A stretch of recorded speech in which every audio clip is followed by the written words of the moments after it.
अररिया में सरकार के सामने सरकारी भ्रष्टाचार की खुली पोल।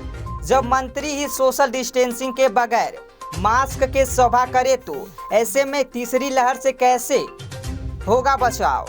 पंचायती राज मंत्री के सामने सांसद से लेकर वार्ड सदस्य और मुखिया संघ ने नल जल योजना में लूट को लेकर माहौल किया गर्म। मंत्री ने कहा जांच कर होगी कार्यवाही। अररिया के जैन धर्मशाला में आयोजित 30 स्तरीय पंचायत जनप्रतिनिधि सम्मेलन में पंचायती राज मंत्री के सामने नल जल योजना को लेकर सभी योजनाओं से व्याप्त भ्रष्टाचार को लेकर सांसद लेकर पंचायत प्रतिनिधि गोलमद हो गए। सांसद ने जिले के लाल फीताशाही का हवाला देते हुए अधिकारियों पर मनमानी करने का आरोप डाला तो मुखिया संघ के अध्यक्ष ने तो जिले के सरकारी योजनाओं में खुली लो होने के बाद कह डाली कि वही मंत्री ने कहा कि अररिया में इस के लिए कार्यवाही की जाएगी। बता दें कि त्रिस्तरीय पंचायत के प्रतिनिधि सम्मेलन का आयोजन किया गया है, लेकिन मंत्री जी के इस कार्यक्रम में जिले में व्याप्त भ्रष्टाचार ही मुद्दा बना रहा। मंत्री ने कहा कि इस बार के चुनाव में 2 बच्चे वाला कानून तो नहीं लगने जा रहा है, लेकिन नगर निकाय की तरह आगे से पंचायत चुनाव में यह भी कानून लागू होगा। ऐसी मेरी इच्छा है, क्योंकि देश और बिहार को समृद्धि बनाने के लिए जनसंख्या नियंत्रण कानून जरूरी है। आज निर्वाचन आयोग सारी चीजों की समीक्षा कर रही है और समीक्षा उपरांत जब स्थिति बन जाएगी चुनाव की घोषणा कर दी जाएगी, क्योंकि बाढ़ और कोरोना दोनों से पूरे बिहार के लोगों को लड़ना है और जब पूरी तरह सरकार और आयोग संतुष्ट होंगे चुनाव की घोषणा कर दी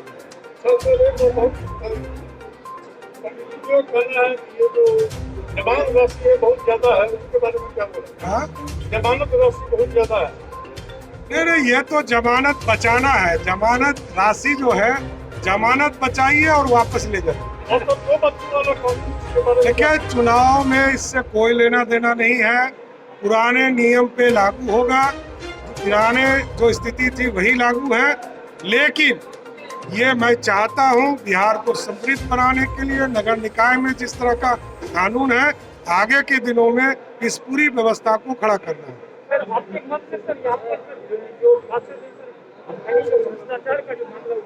नहीं, मैंने कहा है माननीय सांसद महोदय से पूरे ब्रीफ से जिन जिन मुद्दों पर इनको आपत्ति है वो स्पष्ट तौर पर ये लिख के देंगे और एक विशेष टीम गठन करके मैं यहाँ जांच कराऊंगा। आगे और पीछे हो सकता है, इसलिए साथियों संयम भी बरतना पड़ेगा। देश के जल जल योजना को 24 तक के लिए भी तय किया गया। यहाँ के मुख्यमंत्री आदरणीय नीतीश कुमार जी ने तय किया। 2015 के चुनाव के बाद 16 में ये तय किया कि हम घर घर तक पानी पहुंचाने का काम करेंगे, बिजली पहुंचाने का काम करेंगे। हमारा बहुत सा काम हो चुका है, अब सिर्फ घर तक पानी ठीक से पहुंचाने का काम सबको करना है। साथियों, एक बड़ी समस्या होती थी आप लोगों को। प्रदीप जी भी बार-बार हमको फोन करते थे कि ये लाल फीताशाही के माध्यम से चाहे वो डीडीसी हो, बीडीओ हो, ये जनप्रतिनिधियों का बात नहीं सुनते हैं। कल हम धन्यवाद देना चाहते हैं बिहार के मुख्यमंत्री को और आदरणीय डिप्टी सीएम साहब को, जिन्होंने ये तय किया कल कैबिनेट की बैठक में अब कोई भी बीडीओ और कोई भी उप विकास आयुक्त अब पंचायती राज के काम को नहीं देखेगा, जिसमें कानून बनेगा। इस बार विधानसभा सुनेगा, जहां हमको जयप्रकाश जी, मंचन केसरी जी सहयोग करेंगे और हम कानून बनाकर आपके बीच में लाने का काम करेंगे, क्योंकि कानून के माध्यम से ही आपके बीच में जो अधूरा सपना है 75 वर्षों का सुना जाता है। चाहे वो सांसद हो, विधायक हो, हमारा मुखिया हो या क्या कहता वार्ड पार्षद हो, समिति हो, जो भी जनता द्वारा चुना हुआ प्रतिनिधि है वही मालिक होता है, अफसर मालिक नहीं हो सकता। डॉक्टर दिलीप जसवाल जी और हमारे कई विधायक अभी 1 हफ्ता पूर्व बैठक हुई थी। मैंने स्पष्ट लहजे में कहा था पत्रकार लोगों को अंदर जाने की अनुमति नहीं थी, लेकिन मैंने कड़े शब्दों में कहा था पंचायती राज पदाधिकारी को कि क्या जी पंचायती राज पदाधिकारी कौन हो, आप खड़े हो जाओ। जीविका दीदी से मांस खरीदना था, तुमने भागलपुर के ठेकेदार से बोला कि खरीदा। ये बिहार सरकार का गाइडलाइन है पंचायती राज का, कुछ मास्क तुम खरीद लिया और बाकी तुम भागलपुर से।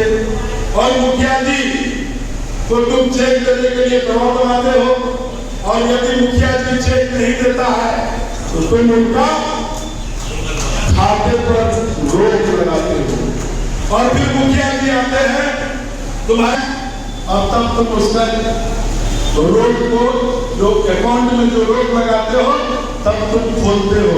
ये सही है कि गलत है?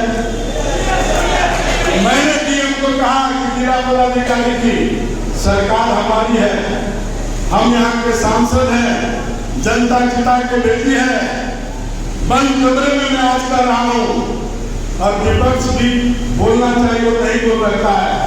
लगता है कि पक्ष और विपक्ष का रोल मुझे ही अदा करना पड़ेगा। ये मैंने कहा था, क्या डॉक्टर साहब कहा था ना।